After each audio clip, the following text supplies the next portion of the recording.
جب حکم آیا پلٹ کر ابراہیم خلیل اللہ علیہ السلام نے پوچھا نہیں کہ یا اللہ اس حکم کے پیچھے مصلحت کیا ہے، حکمت کیا ہے، اور کیا جرم اس بچے نے کیا ہے جس کی سزا اس کو دی جا رہی ہے، کوئی پوچھا نہیں، بلکہ اور الٹا بیٹے کو آزمایا، بیٹے کو آزمایا۔ کیا پوچھا؟ بیٹے سے کہا کہ کیا بنیا انی ارا فی المنام انی اذبحک فانظر ماذا تری، کہ بیٹا میں نے خواب میں دیکھا ہے کہ میں تم کو ذبح کر رہا ہوں، تو بتاؤ کیا خیال ہے تمہارا؟ تو بیٹا بھی ابراہیم خلیل اللہ کا بیٹا، اور وہ بیٹا جس کے سلب سے سید الاولین والآخرین صلی اللہ علیہ وسلم تشریف لانے والے، اس نے بھی پلٹ کر یہ نہیں پوچھا کہ ابا جان میرا کیا جرم ہے، میں نے کیا خطا کی ہے، کیوں مجھے قتل کیا جا رہا ہے، کیوں مجھے ذبح کیا جا رہا ہے؟ ایک ہی جواب تھا کہ یا ابت افعل ما تؤمر، ابا جان جو حکم آپ کو ملا ہے اس کو کر گزریے، قتل کر دیجئے مجھے، ذبح کر ڈالیے مجھ کو، اس لیے کہ اللہ کا حکم ہے، ستجدونی انشاءاللہ من الصابرین، انشاءاللہ مجھے آپ صبر کرنے والوں میں سے پائیں گے۔ یہ جواب دے رہا ہے 12 سال کا بچہ، حالانکہ کہا یہ تھا انہیں کہ میں نے خواب میں دیکھا ہے کہ تمہیں قتل کر رہا ہوں، اور خواب میں کوئی ہم جیسا مولوی ہوتا تو 1000 تعویلیں کرتا کہ خواب میں جو دیکھا ہے کون سی بیداری میں دیکھا، لیکن بیٹا جانتا تھا کہ انبیاء علیہ السلام کا خواب وہی ہوتا ہے، حکم ہے، اس لیے فرمایا عرض کیا کہ یا ابت افعل ما تؤمر، جو حکم دیا جا رہا ہے کر گزری، ستجدونی انشاءاللہ من الصابرین۔ اللہ تبارک و تعالیٰ کو یہ ادا ایسی پسند آئی، ایسی پسند آئی، واقعی یعنی معراج ہے بندگی، معراج ہے بندگی، کہ لٹا دیا باپ نے بیٹے کو، تو اللہ تعالیٰ کو ایسی پسند آئی کہ ایسے عجیب محبت اور پیار سے اللہ تعالیٰ نے ذکر کیا ہے اس واقعے کا سورہ صافات میں، فلما اسلم وتلہ للجبین، جب دونوں باپ بیٹے ہمارے حکم کے آگے جھک گئے، ہمارے حکم کے آگے جھک گئے، اور باپ نے بیٹے کو پیشانی کے بل لٹا دیا۔ یہ نقشہ کھینچا قرآن نے اس منظر کا کہ باپ کو نے بیٹے کو پیشانی کے بل لٹا دیا۔ یہ ادا بھی بھائی اللہ تعالیٰ کو جو اس کو خاص طور پر ذکر کیا کہ پیشانی کے بل لٹایا باپ نے، کہ اگر سیدھا لٹائے تو کیا پتا کہ بیٹے کی صورت دیکھ کر چلتی ہوئی چھری رک نہ جائے، کر ارادے میں تزلزل نہ آ جائے، اس واسطے اس کو پیشانی کے بل الٹا لٹایا تاکہ ارادے میں کوئی تزلزل نہ آئے۔ اور میں کیا کرتا ہوں کہ یہاں جو لفظ استعمال کیا قرآن نے عجیب و غریب، فلما اسلم، اس کا ترجمہ یہ بھی آپ کر سکتے ہیں کہ جب دونوں باپ بیٹے جھک گئے، اور اس کا ترجمہ یہ بھی کر سکتے ہیں کہ جب دونوں باپ بیٹے اسلام لے آئے، جس سے اشارہ اس بات کی طرف ہے کہ اسلام اس کے بغیر مکمل نہیں ہوتا، چھری چلا دی۔ تو اللہ تبارک و تعالیٰ فرماتے ہیں کہ جب تم نے اپنے حصے کا کام کر لیا تو اب میں بھی اپنے حصے کا کام کروں۔ فرمایا نادیناہ یا ابراہیم، آواز دی ہم نے، کیا ابراہیم قد صدقت الرؤیا، تم نے خواب سچا کر دیا، خواب تم نے سچا کر دکھایا، آزمائش تمہاری تھی، بہت بڑی آزمائش، اور اس آزمائش میں تم سرخرو ہو کر نکلے، ہمارے حکم کے آگے جھکا دیا اپنے آپ کو بھی اپنے بیٹے کو بھی۔ تو اب ہماری قدرت کا تماشا دیکھو، قدرت کا کرشمہ دیکھو۔ آنکھ کھولی، دیکھا کہ بیٹا مسکرا رہا ہے اور ایک مینڈھا قربان شدہ پڑا ہے، وہ فدیناہ بذبح عظیم، فدیہ دے دیا اللہ تبارک و تعالیٰ۔ اور یہ ادا بھی اللہ تبارک و تعالیٰ کو ایسی پسند آئی، ایسی پسند آئی کہ قیامت تک آنے والے سارے مسلمانوں کے لیے لازم کر دیا کہ اس قربانی کی یاد میں ہر سال اللہ تبارک و تعالیٰ کے حضور کسی جانور کی قربانی پیش کرو۔ سارا حج ابراہیم علیہ السلام کے گرد گھوم رہا ہے، صحیح ان کی یادگار،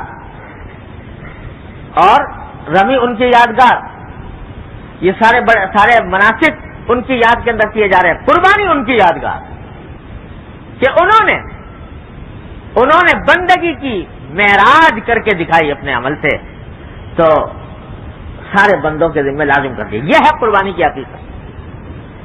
تو آج کوئی شخص یہ کہے کہ صاحب اس میں پہلے معاشی فائدہ بتاؤ، کیا ہوگا، کیا فائدہ ہوگا، معاشی فائدہ کیا ہوگا، اور اس سے اقتصادی طور پر کتنا نفع پہنچے گا، کتنا نقصان پہنچے گا. ارے بھائی وہاں تو جان کی پرواہ نہیں ہو رہی، اللہ تعالیٰ کا حکم کے آگے بیٹے کی جان کی پرواہ نہیں ہو رہی، اور تم کہتے ہو کہ پہلے پیسے کا فائدہ دکھاؤ تو ہم قربانی کریں ورنہ نہ کریں. تو سارا فلسفہ ہی قربانی کا اس ذہنیت کے خلاف ہے. اسی ذہنیت کو تو مٹانا ہے، اسی ذہنیت کو تو ختم کرنا ہے کہ آدمی اللہ کے حکم کے اندر معاشی فوائد تلاش کرے، اقتصادی فوائد تلاش کرے. وہ تو حکم ہے اللہ کا، اس کو بجا لانا ہے، چاہے کوئی فائدہ نظر آ رہا ہو یا نہ نظر آ رہا ہو. اس مقصد کے تحت یہ قربانی ہمارے آپ کے ذمہ لازم کی گئی ہے، اور اس سے یہ سکھایا جا رہا ہے کہ اللہ تبارک و تعالیٰ کے احکام پر اپنے جذبات کو قربان کرنا ہے، اپنے مال کو قربان کرنا ہے، اپنی جان کو قربان کرنا ہے. جان دی ہوئی اسی کی تھی. حق تو یہ ہے کہ حق ادا نہ ہوا. حق تو اللہ تبارک و تعالیٰ کے آگے جان دے کر بھی ادا نہیں ہوتا. تو کے بجائے ہم تو سے تھوڑا سا مال مانگ رہے ہیں کہ یہ قربان کر دو ہمارے لیے.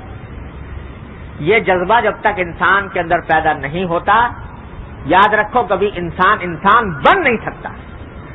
جب تک اللہ کی اطاعت کا جذبہ پیدا نہ ہو اس وقت تک انسان بن ہی نہیں سکتا.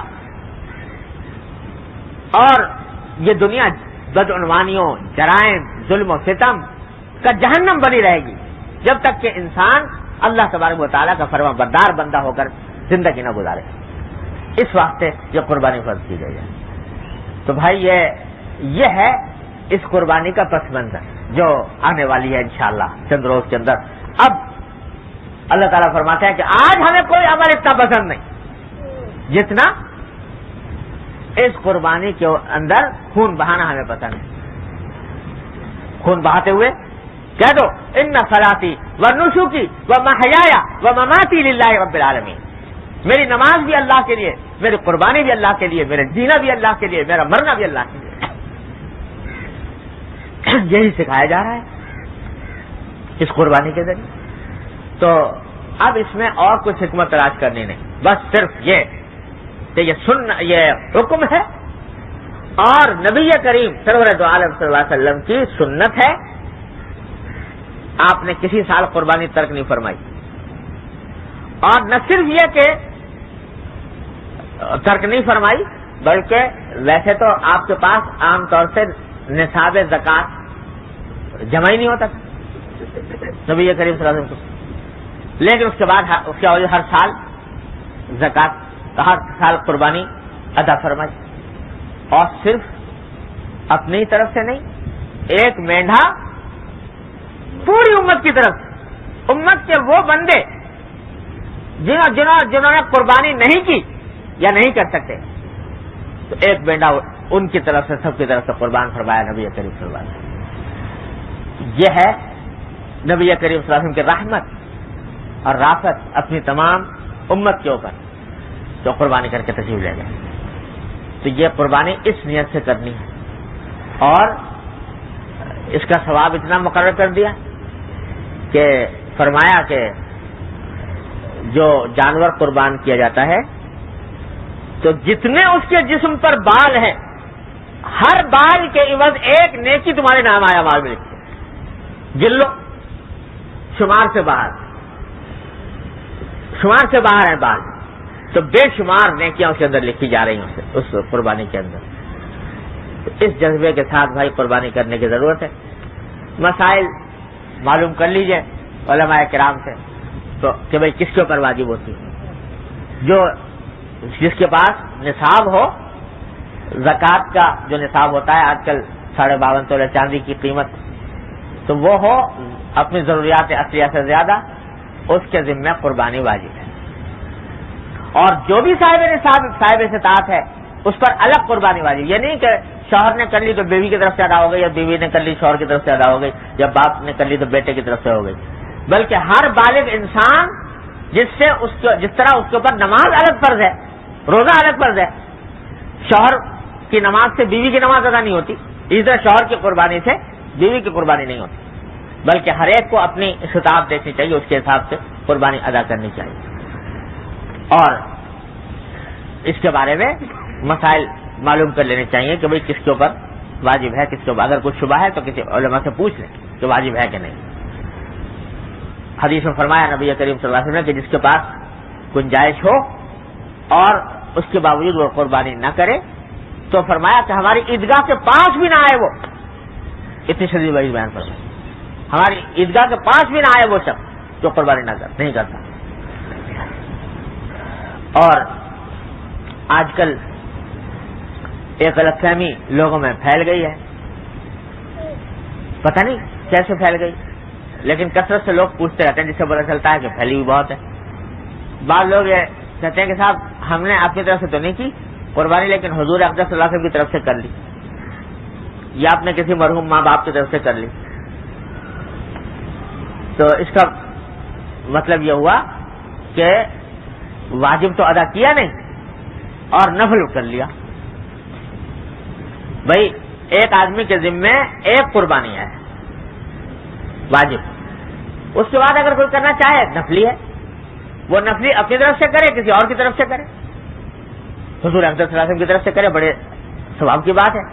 لیکن اپنی واجب تو کرے نہیں اور کسی اور کی طرف سے کر لے تو ایسا ہے جیسے فرض تو پڑھا نہیں اور نفلیں پڑھے جا رہا ہے. تو جس طرح وہ غلط ہے اسی طریقے سے یہ بات بھی غلط ہے، اور ہر ایک کو اپنے واجب کی ادائیگی کی پہلے فکر کرنی چاہیے. یہ ہے جناب کچھ تھوڑے بہت اس کے احکام نہ معلوم ہو تو علماء سے معلوم کر لینے چاہیے، لیکن جو اصل بات اس سب کے پیچھے ہے وہ میں نے پہلے عرض کر دی کہ اللہ تبارک و تعالی ہمارے اندر اطاعت کا جذبہ پیدا کرنا چاہتے ہیں، اور اسی کا ایک شعار ہے یہ قربانی، اسی کی ایک علامت ہے یہ قربانی کہ ان صلاتی و نسکی و محیایا و مماتی للہ رب العالمین، للہ رب العالمین. ہمارے حضرت کی بات یاد آ گئی، اسی پر ختم کرتا ہوں. ہمارے حضرت ڈاکٹر صاحب صلی اللہ تعالیٰ سے فرمایا کرتے تھے اللہ تعالیٰ کے درجات بلند فرمایا. فرماتے تھے بھائی دیکھو صبح کو جب اٹھو اور دن شروع کرنے والے ہو تو فجر کی نماز کے بعد ایک مرتبہ اپنے دل میں یہ ارادہ کر لو، نیت کر لو، کیا کہ آج کے دن جو کام کروں گا اللہ کے لیے کروں گا. ان صلاتی و نسکی و محیایا و مماتی للہ رب العالمین. کیا مانا کہ عبادت کروں گا تو اللہ کے لیے کروں گا، روزی کماؤں گا تو اللہ کے لیے کماؤں گا، یعنی اس لیے کماؤں گا کہ اللہ نے مجھے اس کا حکم دیا ہے، میرے ذمہ کچھ حقوق واجب کیے ہیں، ان حقوق کی ادائیگی کے لیے کماؤں گا. کھانا کھاؤں گا تو اللہ کے لیے کھاؤں گا، اس واسطے کہ اللہ تبارک و تعالیٰ نے نفس کا حق رکھا ہے، اس نفس کا حق ادا کرنے کے لیے کھاؤں گا. غرض جو کام کروں گا اللہ کی رضا کی خاطر کروں گا، اللہ کے حکم کی تعمیل میں کروں گا، محمد سرکار دو عالم صلی اللہ علیہ وسلم کی سنت کی اتباع میں کروں. یہ نیت کر لو صبح کو، کہتے سارے اعمال کے بارے میں یہ نیت کر ڈالو، ہر کام اللہ کے لیے ہوگا. اور مومن اگر کرنا چاہے تو واقعتاً اس کی زندگی کا کوئی کام ایسا نہیں ہے جو اللہ کی رضا کے لیے اور عبادت نہ بن جائے، اگر نیت صحیح کر لے انسان کی. یہ نیت کر لو، اور جب صبح کو یہ نیت کر لی نماز کے بعد ذرا سا ذہن پر زور ڈال کے کیا کیا کام میں کرنے والا ہوں ان سب میں نیت درست کر لو اللہ تبارک و تعالیٰ کے لیے کریں. تو فرماتے ہیں سارا دن تمہارا عبادت بن گیا انشاءاللہ، سارا دن عبادت بن گیا. وقت پر استحضار ہو جائے سبحان اللہ، نہ ہو تو شروع میں جو نیت کر لی تھی انشاءاللہ وہ سارا دن کام دے گی، سارا دن کام دے گی. تو روزانہ یہ کام کر لیا کرو، کہ صبح کو بیٹھ کے اللہ تبارک و تعالیٰ سے ہی عہد و پیمان کر لو. ان صلاتی و نسکی و محیا و مماتی للہ رب العالمین، للہ رب العالمین. اچھی طریقے سے ذہن میں کر لو، انشاءاللہ پوری زندگی تمہاری عبادت بن گئی، سارا دن عبادت بن گیا، ہر کام عبادت بن گیا. تو یہ جو قربانی کے وقت میں ہم دعا پڑھتے ہیں نصراتی و نسکی، یہ صرف قربانی کے وقت میں نہیں، ہمارے فرماتے ہر روز پڑھو، اس واسطے کہ روز اسی دعا کے اندر کہا ہے نا کہ میرا مرنا جینا سب اللہ کے لیے ہے. تو جینا اللہ کے لیے کیسے ہوا؟ جینا اللہ کے لیے اسی طرح ہوا کہ جینے کے اندر جتنے کام کیے جا رہے ہیں وہ سب اللہ کی رضا کی خاطر انجام دیے جائیں. یہ صبح کو نیت کر لیا کرو. تو یہ کر لو تو انشاءاللہ قربانی کی جو فائدہ ہے اور اس سے جو اصل مقصود ہے انشاءاللہ تعالیٰ عطا فرما دیں گے ساری زندگی کے اندر. تو اللہ تعالیٰ اپنے رحمت سے، اپنے فضل و کرم سے ہم سب کو اس کی حقیقت سمجھنے کی توفیق عطا فرمائے، اس پر عمل کی توفیق عطا فرمائے.